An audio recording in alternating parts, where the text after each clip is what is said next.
என்னைக்காவது நீங்கள் ஒரு லைன் செக்மெண்ட் அண்ட் ரே இது மூணுத்துக்கும் என்ன டிஃப்ரென்ஸ் அப்படின்னு யோசிச்சிருக்கீங்களா? Welcome to learn with Aadhith, where curiosity meets clarity. Number 1, line.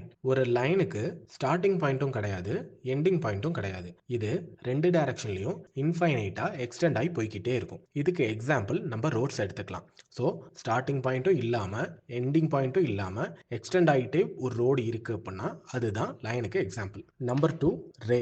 ஒரு ரேக்கு ஸ்டார்டிங் பாயிண்ட் மட்டும்தான் இருக்கும், ஆனால் எண்டிங் பாயிண்ட் இருக்காது. அது ஒரே ஒரு டைரக்ஷனில் இன்ஃபைனைட்டாக எக்ஸ்டெண்ட் ஆகி போய்கிட்டே இருக்கும். ரேக்கு ஒரு எக்ஸாம்பிள் சன்லைட்லேருந்து கிளம்புற அந்த ரேஸ் தான். ஸோ அது சன்லேருந்து ஸ்டார்ட் ஆகும், ஸ்டார்ட் ஆகி அது பாட்டில் இன்ஃபைனைட்டாக போய்கிட்டே இருக்கும். அதுதான் ரேவுக்கான எக்ஸாம்பிள். ஒரு லைனை இப்போ ரேவாக மாற்ற முடியுமா? கண்டிப்பாக முடியும். ஸோ ஒரு லைனை எடுத்துக்கங்க. லைன் இன்ஃபைனைட்டாக ரெண்டு டைரக்ஷன்லையும் போய்கிட்டே இருக்கும்.